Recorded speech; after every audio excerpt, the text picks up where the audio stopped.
Good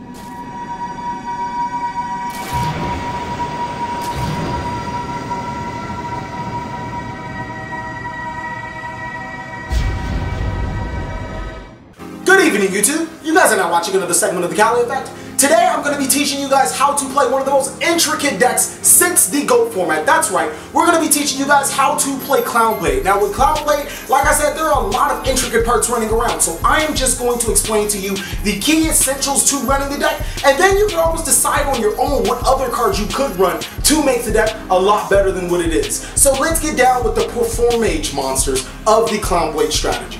First monster we're going to talk about is Performage Trick Clown. Now, if this card is sent to your graveyard, you can target one Performage monster from your graveyard and special summon it to your side of the field.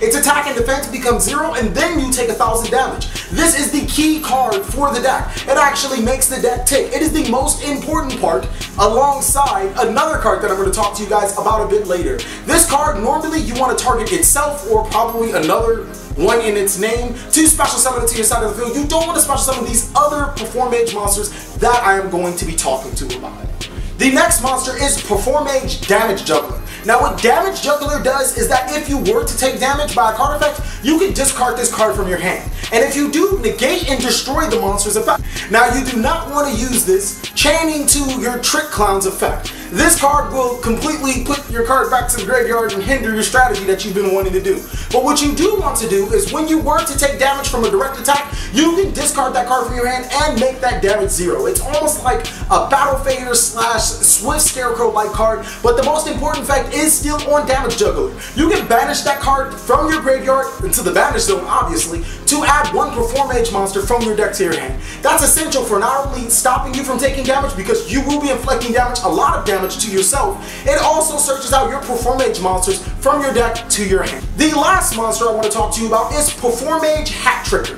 Now Performage Hat Tricker has a very simple effect. If it's face up on your field and you were to take damage, you can add a counter to Hat Tricker instead. If this card has 3 counters, you can remove all 3 of them and Hat Tricker becomes 3,300 attack points. But the most important effect about Hat Tricker is that if there are 2 monsters on the field, that's right, just 2 monsters on the field. It can be your monsters, your opponent monsters, all your opponent's monsters, or even all your monsters. You can special summon Hat Tricker to your side of the field. Keep in mind this card is searchable, it also can special summon itself, and it's pertinent to our Clownblade strategy. Alright guys, I've already talked about the clowns, now let's talk about the blades. I have Heroic Challenger Assault Halberd, and what it does is it has a Cyber Dragon-like effect. If your opponent controls a monster and you control no monsters, you can special summon this card from your hand. Furthermore, when it inflicts damage to your opponent, you can add one Heroic Challenger monster from your deck to your hand. You can add Heroic Challenger Assault Halberd to your hand, which gives you a lot of good monsters to just use for anything you want. Whether it's rank 4, putting your pressure on your opponent, forcing your opponent to activate back row, or adding this pertinent card to our strategy. It actually adds what you would say consistency and synergy to the deck.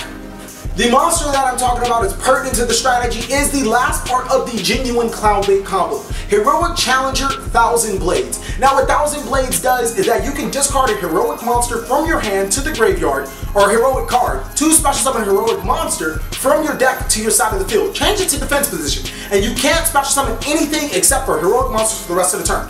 We do not play 1,000 Blades for that effect. We actually play it for the second effect. When you take damage, you can special summon 1,000 Blades from your graveyard to your side of the field in face-up attack position. This creates a combo. We activate Trick Clown's effect, Trick Clown effect special summons himself, and since we take damage, we can special summon 1,000 Blades to our side of the field. If we had Hat Tricker, we can special summon Hat Tricker. Now imagine if we did all that with Assault Halberd special summon to our side of the field. That's a lot of field presence for us to make any rank 4 monster we want to our side of the field. Alright everyone, Lava Flow Chain is banned, so if we in the TCG, we have to get just a little creative, and that's where Mathematician comes in. Mathematician does hinder the strategy just by a little bit because it is a level 3 monster, but it also helps the strategy being able to send Heroic Challenger 1,000 Blades and Trick Clown from our deck to the graveyard, giving us an advantage in the strategy.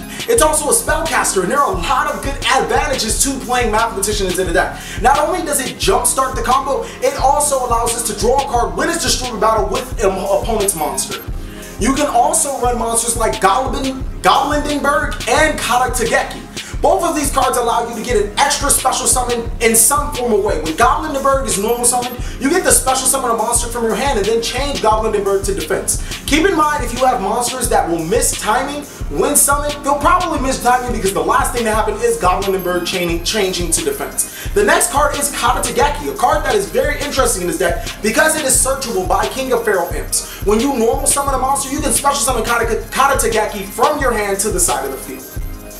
There's also my personal favorite for an engine, the Gigabyte Archfiend Nefarious Eater Nefariousness card engine. The reason why I like this one so much better is because unlike TheCaliEffectX, Gigabyte allows you to special summon at any given time. You do not have to normal summon on that turn. It's also searchable by King of the Feral Imps as well. Archfiend Nefariousness Eater thingy is also a card special summonable by Gigabyte and can be special summoned while you have a spellcaster monster inside of the field. So a couple of combos would go normal summon Mathematician, Mathematician effect, send Trick Crown to your graveyard, Trick Clown effect activate special summons, and then you can special summon Gigabyte from your hand to the field and make a quick XC play. Now what you do with it, hey, that's not the TheCaliEffectX business. This is an anti-meta like deck, and spells and trap cards are pretty pertinent to our strategy. Good spell cards would include Raigeki, Forbidden Lance, Mystical Space Tycoon, Dark Hole, and an assortment of almost any other spell card that's a normal staple that you could play. Keep in mind, this is almost like a goat control deck. Run as many generic spells and trap cards that will run to your advantage as possible. You can also run the Trap Tricks engines with the traps as well as the Trap Tricks monsters. But Chaos Trap Hole, Trap Tricks Trap Hole Nightmare, Bottomless Trap Hole, any trap hole cards that you can think of are pretty good for the strategy because it's so anti-meta heavy. My personal opinion, you want to run a heavy load of traps, but hey, according to you guys, TheCaliEffectX loves heavy traps in just about everything.